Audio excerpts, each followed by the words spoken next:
नमस्कार, स्वागत है आप सबका हमारे कार्यक्रम में। दोस्तों, जब जब मौसम बदलता है इसका असर बच्चों के सेहत पर ज़्यादा दिखाई पड़ता है। बदलते मौसम के साथ बच्चों में खांसी, जुखाम, वायरल इन्फेक्शन, बुखार, इन सब की समस्याएं दिखाई पड़ती हैं। तो ऐसे मौसम में बच्चों को किस तरह से इन बीमारियों से बचा कर रखा जाए, उनका किस तरह से उनका खान पान हो, उनकी सेहत का कैसे ध्यान रखें, आज इसी विषय पर बातचीत करने के लिए हमारे साथ हैं आहार विशेषज्ञ डॉक्टर रेखा गुप्ता जी। बहुत बहुत स्वागत है रेखा जी आपका हमारे कार्यक्रम में। धन्यवाद। नमस्कार मेरे सभी देखने वाले भाई बंधुओं का। और आज आपने बहुत अच्छा प्रश्न उठाया है। अब हमारा मौसम बदल रहा है, खासकर गर्मी से अब हम बारिश मानसून की तरफ जा रहे हैं। तो डॉक्टर साहब, हम आपसे यही जानना चाहेंगे कि जो बदलता हुआ मौसम है, चाहे वो गर्मी खत्म होती है या ठंड खत्म होती है या बारिश खत्म होती है, कुछ ना कुछ बीमारियां साथ लेकर आती और जाती है। तो इस मौसम में बच्चों की सेहत का किस तरह से ध्यान रखें? हाँ, ये एक बहुत अच्छा प्रश्न है। मेनली ये है कि जब भी मौसम बदलता है तो क्या होता है कि कई तरह के बैक्टीरिया और वायरस पनपने लगते हैं, खासकर मानसून के समय में। इस समय में बहुत ज़्यादा बैक्टीरिया, वायरस हमारे सब्जियों में, फलों में, इन सब चीज़ों में बहुत ज़्यादा होने लगते हैं। और पानी में भी जहाँ जल जमाव होता है तो बैक्टीरिया और वायरस ग्रो करने लगता है। इससे बहुत तरह की बीमारियाँ होती हैं जी। तो हमको इन सब का बहुत ध्यान देना चाहिए। और स्पेशली बच्चों का इस समय इम्यूनिटी बहुत कम हो जाती है, तो उनको ये सब बीमारियां बहुत जल्दी लगती हैं जी। तो खान पान का विशेष ध्यान देना इस समय ज़रूरी है। कौन कौन सी जो मेन बीमारियां हैं जो बरसात के मौसम की अगर हम बात करें तो इस मौसम में ज़्यादा दिखाई पड़ती हैं बच्चों में? तो देखिए, सबसे पहले है कि इन लोगों का पाचन क्रिया भी बहुत स्लो हो जाती है। तो पेट दर्द है, डायरिया है, पीलिया है जिसको हम जॉन्डिस भी कहते हैं, टाइफाइड है, ये सब पानी और ये खाने की से ही बीमारियां लगती हैं। तो ये सब बीमारियां बहुत ज़्यादा होती हैं।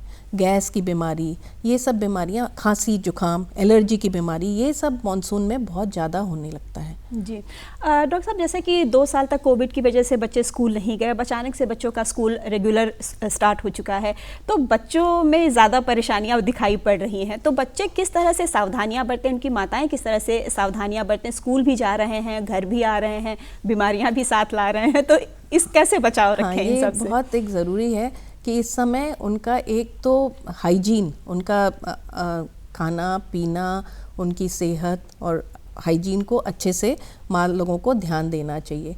खाने में ज़्यादा तला फला सामान नहीं देना चाहिए। और उससे क्या होता है कि कई बार ज़्यादा नमक देने से बच्चों के वाटर रिटेंशन जिसको हम बोलते हैं वो होने लगता है। और अगर हम उनको ठंडे तासीर का खाना देते हैं तो खांसी, जुखाम, ये सब होने लगता है। और वैसे भी हमें पता है कि बदलते मौसम में कई बच्चों को एलर्जी का प्रॉब्लम होती है और उनको खांसी, जुखाम का बहुत ज़्यादा परेशानी बढ़ जाती है। तो इन सब का तो ध्यान देना ही है। प्लस मैं ये भी चाहती हूँ कि मैं थोड़ा बताऊँ कि क्या चीज़ इस समय खानी चाहिए और क्या नहीं खानी चाहिए। तो पहले हम बात करते हैं कि क्या क्या नहीं खाना चाहिए। तो सबसे पहले मैं बोलूँगी कि इस समय हरे पत्तेदार सब्जी को एकदम ना खाएं जी। जैसे तो वो ये बहुत लाभदायक होती हैं, लेकिन क्या होता है कि बरसात के मौसम में इसमें बहुत कीड़े मकोड़े पनपने लगते हैं। तो ये क्या है, हम कितना भी साफ़ करें, कुछ करें, ये नहीं क्लीन नहीं हो पाते हैं। तो उससे जैसे पालक है या साग वाले जो ये हैं, ये हम नहीं खाएं। और या जैसे पत्ता गोभी है, ब्रोकली है, गोभी है, इनमें कीड़े बहुत ज़्यादा पनपते हैं। तो ये सब्जियां इस समय के लिए बारिश के मौसम में अवॉइड करें। इसी बारिश के मौसम में इस समय अपना बच्चे तो आलू ही खाते हैं। आलू है, लौकी है, टिंडा है, ये है, ये परवल है, भिंडी है। भिंडी में भी ध्यान दें क्योंकि कई बार उसमें भी कीड़े बहुत रहते हैं। तो इस टाइप की सब्जियों को अवॉइड करना चाहिए।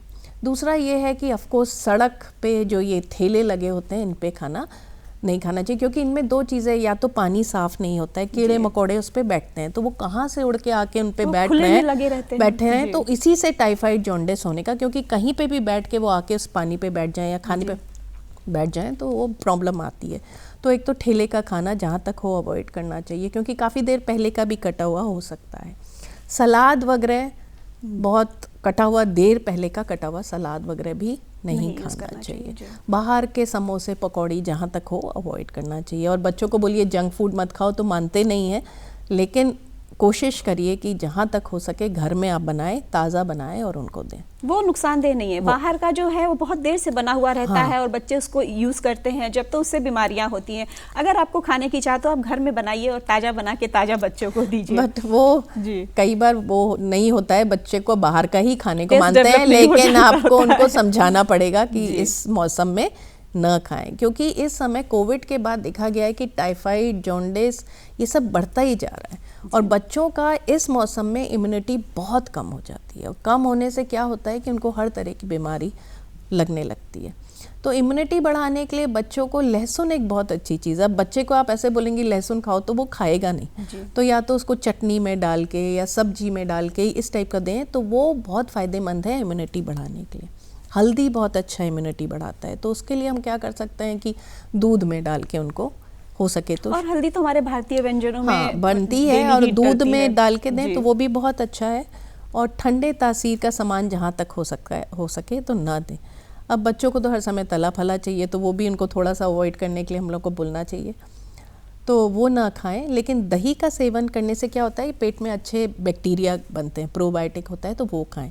रात को अगर किसी को बहुत सर्दी, खांसी या म्यूकस का प्रॉब्लम है तो रात को इसका सेवन दही अवॉइड करें, दिन में खा सकते हैं। केला एक अच्छी चीज़ है, ये खा सकते हैं, उसमें अच्छा पोटेशियम, मैग्नीशियम वगैरह मिलता है। सेब खाएं, संतरा खाएं, ये सब फल अच्छे हैं। एक चीज़ मैं बोलना चाहूँगी कि इस मौसम में आते आते आम का सेवन कम कर दें, क्योंकि आम क्या होता है कि बहुत ज़्यादा एक गर्म फल है, तो ज़्यादा खाने से पेट में बहुत गर्मी प्रोड्यूस करता है, तो उससे भी कई तरह के पेट के प्रॉब्लम हो जाते हैं, तो उसको थोड़ा सा अवॉइड करें। डॉक्टर साहब, खाने की अगर बात हम कर रहे हैं तो बैक्टीरिया एक खाने में, अगर हम ताज़ा खाना बना रहे हैं और उसको रख देते हैं तो कितने टाइम के अंदर उसमें बैक्टीरिया ग्रो कर जाता है और कब तक उसका हम कंज्यूम कर दें, उस खाने को दोबारा यूज़ ना करें, इसके बारे में? तो ये आप बहुत अच्छा क्वेश्चन है। जनरली क्या होता है, 5 डिग्री से 60 डिग्री का हम एक डेंजर जोन मानते हैं, खतरनाक जोन। इस 5 डिग्री से 60 डिग्री के बीच में अगर खाना है तो उसमें बैक्टीरिया और वायरस ग्रो करता है। तो क्या होता है, जब आप ताज़ा खाना बनाते हैं तो उसका टेम्परेचर 100 से 60 डिग्री के बीच में रहता है, और जब आप फ्रिज में रख देते हैं तो 5 डिग्री पे रहता है।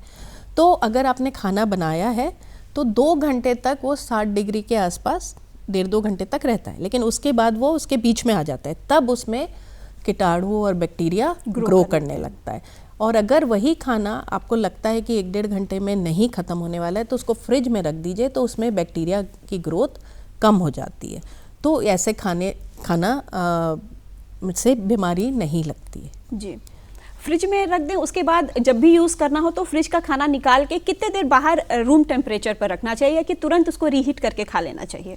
देखिए, अगर फ्रीज़र में है तब तो आपको उसको पिघलाना पड़ेगा, लेकिन अगर फ्रिज में है तो आप तुरंत गर्म कर सकती हैं, उसमें कोई दिक्कत की बात नहीं है। लेकिन 5 से 60, एक हमारी पुरानी ये मिथ है या मिथ्या है कि नहीं, फ्रिज का रखा हुआ खाना नहीं खाना चाहिए, बासी नहीं खाना चाहिए। लेकिन ये जो हम बाहर, अधिकतर घरों में 11-12 बजे दाल चावल बन जाता है और 3 बजे तक लोग उसी खाने को खाते रहते हैं। या तो उसको इतना गर्म करिए 100 डिग्री पे जिससे कि उसके सारे बैक्टीरिया मर जाएं, अगर दोबारा हमको 2 घंटे के बाद खाना है तो। और अदरवाइज उसको आप फ्रिज में रख दीजिए और निकाल के दोबारा गर्म करिए, इसमें आपको कोई भी तरह की कहीं पे भी दिक्कत नहीं है। दिक्कत नहीं है, और आराम से हम बैक्टीरिया से भी बच सकते हैं। क्योंकि कई बार आपने देखा है, एक आदमी को का ठीक रहता है उसी खाने से पेट, और दूसरे आदमी को वही जो 3-4 घंटे बाद खा रहा है तो प्रॉब्लम हो जाती है। तो इस वजह से हो रही है कि उसमें बैक्टीरिया ग्रो कर चुके हैं, ग्रोथ जी है, उसको हम खा रहे हैं, तो इसकी वजह से हमें परेशानियों का सामना करना पड़ रहा है। पानी को जहाँ तक हो सके उबाल के पीजिए, जो आपका ये आजकल फिल्टर का भी पानी है उसको भी उबाल के पीजिए, क्योंकि उसमें भी कई ऐसे बैक्टीरिया, वायरस होते हैं जो फिल्टर नहीं हो पाते हैं। तो उसका ये है कि आप हो सके तो पानी को उबाल के पीजिए। डॉक्टर साहब, ये कहते हैं कि जो सबमर्सिबल का पानी होता है 320 फीट की, जो उस पे, वो पानी क्या सेफ होता है पीने के लिए? हाँ, पानी सेफ होता है, लेकिन तो भी उसको उबाल के पीजिए। कोई भी पानी यूज करें उसको बॉयल करके, क्योंकि हम लोग की टंकियां इतनी सेफ नहीं होती हैं, क्योंकि पानी तुरंत तो निकालते नहीं, आप टंकी में स्टोर करते हैं, टंकी में तो रोज तो सफाई होती नहीं है, तो उसको जहाँ तक हो सके इस मौसम में खासकर पानी को उबाल के पीजिए। जी डॉक्टर साहब, मौसमी जो एलर्जी होती है उसको किस तरह से पहचानें? मौसमी एलर्जी जो होती है, बेसिकली मौसमी एलर्जी खांसी, जुकाम और ये ब्रोंकाइटिस का प्रॉब्लम होता है, बच्चों को भी होता है, बड़ों को भी होता है। तो वो एलर्जी जब खूब खांसी जुकाम और ये सब होने लगे तो आपको देखना पड़ता है कि मौसम बदलने से हो रही है कि नहीं। एक बार डॉक्टर को भी दिखाना पड़ता है कि भाई वो डिसाइड करते हैं कि एलर्जी है कि नहीं। लेकिन कुछ लोगों को पता है कि इस खाने से एलर्जी है या इस पॉलन से एलर्जी है, तो वो समझ में आ जाता है जी। तो वो तो बदलते मौसम में एलर्जीज काफ़ी होती हैं लोगों को। कई लोगों को लगता है मुझे साइनस है, माइग्रेन है, लेकिन बाद में पता चलता है कि वो उनको एलर्जी है। हाँ, तो उसमें दवाई भी कुछ जैसे लोग होते हैं कि कुछ भी परेशानी हुई अपने से दवाई खा लिया और ठीक भी नहीं हुआ, बीमारी भी बढ़ रही है, तो ऐसे समय में डॉक्टर से पहले परामर्श लेना ज़रूरी हो जाता है। क्योंकि क्या होता है, जो एलर्जी वाली चीज़ होती है वो एक दिन में ख़त्म नहीं होती है, वो हाँ वो चलती जाती है। तो आपको पता चल जाएगा कि ये वायरल इन्फेक्शन है कि एलर्जिक रिएक्शन है। वायरल इन्फेक्शन एक हफ्ते में ख़त्म हो जाएगा, लेकिन एलर्जी रिएक्शन चलता रहेगा। तो मेरे हिसाब से एक बार आपको ज़रूर डॉक्टर से सलाह लेके और क्या दवाई करनी है, क्या प्रिकॉशन लेना है, ये ज़रूर करना चाहिए। डॉक्टर साहब, एक अहम सवाल ये उठ रहा है अभी कि बच्चे जो जा रहे हैं सुबह चले जाते हैं 6-7 बजे और वापसी उनकी 2 या 3 बजे तक होती है, तो उस समय जो वो लंच लेके जाते हैं वो किस तरह से प्रिपेयर करें माताएं ताकि उसमें बैक्टीरिया भी ग्रो ना हो और बच्चों का स्वास्थ्य भी अच्छा हो? हाँ, ये एक बहुत अच्छा आपने प्रश्न पूछा है। देखिए, बच्चे जनरली 7 बजे तक स्कूल चले जाते हैं और अधिकतर बच्चे कुछ खा के नहीं जाते। तो या तो खाएंगे भी तो बहुत हल्का फुल्का दूध में आप दलिया बना दीजिए, कॉर्नफ्लेक्स या इस टाइप की चीज़ लेके जाते हैं। तो उनको मेन उनका एक टिफ़िन होता है जो 10 बजे के आसपास, 10-11 बजे के आसपास होता है, और ये टिफ़िन बहुत अहम रखता है क्योंकि जो पहला खाना बच्चों का होता है ये अच्छा होना चाहिए। इसमें प्रोटीन, कार्बोहाइड्रेट, फैट सब होना चाहिए, कुछ मिक्स होना क्योंकि जो पहला खाना किसी भी पर्सन का होता है वो ही उनके पूरे दिन का उनकी एनर्जी या उनको वो देता है। तो बच्चों को पढ़ाई में भी मन लगाने के लिए भी खाना देना ज़रूरी है। तो अगर जनरली हम लोग ये कहते हैं कि जब खाना बनाए माँ, तो कोशिश करें कि बहुत गीला टाइप का खाना ना बनाएं, या जैसे रोल बना के बच्चों को दे दें, जैसे रोटी में पनीर का रोल बना के दे दें, या काले चने का घुघरी और उसके साथ कुछ पराठा टाइप का दे दें, तो प्रोटीन भी आ जाएगा और वो भी आ जाएगा। मैं बताती हूँ, जैसे बच्चे लोग ना हेल्दी बनाना है तो चपाती के नूडल बना के उनका उसमें सब्जी वब्जी डाल के उनको दे दें। लेकिन अधिकतर हम कहते हैं कि अगर बहुत देर टाइम तक आपका टिफ़िन रखना है तो उसमें कुछ ऐसा ठंडा चीज़ रखें जिससे कि खाना थोड़ा ठंडा बना रहे और उसमें बैक्टीरिया का ग्रोथ ना हो। तो बाहर के देशों में तो वो आइस पैक्स आ जाते हैं जो कि खाने के साथ रख दिए जाते हैं, जिससे कि खाना जो है वो उसमें कीटाणु जो हैं वो ना उत्पन्न हो। जो टिफ़िन में जैसे फ्रूट्स भी देते हैं लोग, सैलड भी दे देते हैं, तो क्या ये सही है कि जो कटा हुआ चीज़ बहुत देर बाद खाते हैं बच्चे 3-4 घंटे के बाद, तो क्या वो यूज़ करना सही होता है? बच्चों को टिफ़िन में सलाद और कटा हुआ फल ना दें। बच्चों को हमेशा फल जो है वो पूरा दें। आजकल कई स्कूल में एक फ्रूट ब्रेक करने लगे हैं, क्योंकि बच्चे क्या हैं कि ऐसे तो फल खाते नहीं हैं, तो एक फ्रूट ब्रेक, तो जैसे जाड़ों में संतरा दे दिया, अमरूद दे दिया, एक सेब दे दिया, तो इस टाइप का पूरा फल दें जो कि वो धो के और उसको खा लें। और सलाद तो नहीं देना चाहिए इतना देर का। और आजकल आपने देखा होगा कि इंसुलेटेड, मतलब ऐसे आने लग गए हैं टिफ़िन जो कि गर्म रखते हैं खाने को, तो उस टाइप का अगर टिफ़िन आप अपने बच्चे को दे सकें तो ज़्यादा अच्छा है उसमें खाना। ज़्यादातर बच्चों को मूंग का, जैसे मूंग की दाल का चीला, रोटी, पनीर, इस टाइप की चीज़ें ज़्यादा देना अच्छा होता है ताकि वो बीमारियों से भी बचे रहें, उनका सेहत भी अच्छी रहे। डॉक्टर साहब, इम्यूनिटी के बारे में थोड़ा एक क्वेश्चन करना चाहेंगे आपसे कि किस तरह से बच्चों की इम्यूनिटी बूस्ट करें, हम अच्छी करें ताकि वो बीमारियों से अपने आप को बचा के रखें? तो देखिए, इम्यूनिटी एक दिन में तो होती नहीं, बचपन से आपको उस पर ध्यान देना पड़ेगा। और इस मौसम में तो बच्चों की इम्यूनिटी बहुत ही ख़राब हो जाती है। तो बच्चों को इम्यूनिटी अच्छे खाने के लिए सबसे इम्पॉर्टेंट है अच्छा खाना, सेहतमंद खाना। खाने में सब तरह का एक बैलेंस डाइट उनको देना है, और घर का अच्छा खाना। तो ये उनके लिए बहुत इम्पॉर्टेंट है कि वो अच्छा खाना खाएं जिसमें हरी सब्जी भी हो, प्रोटीन भी हो, और उनका दाल चावल भी हो, और घी भी हो, सब कुछ हो।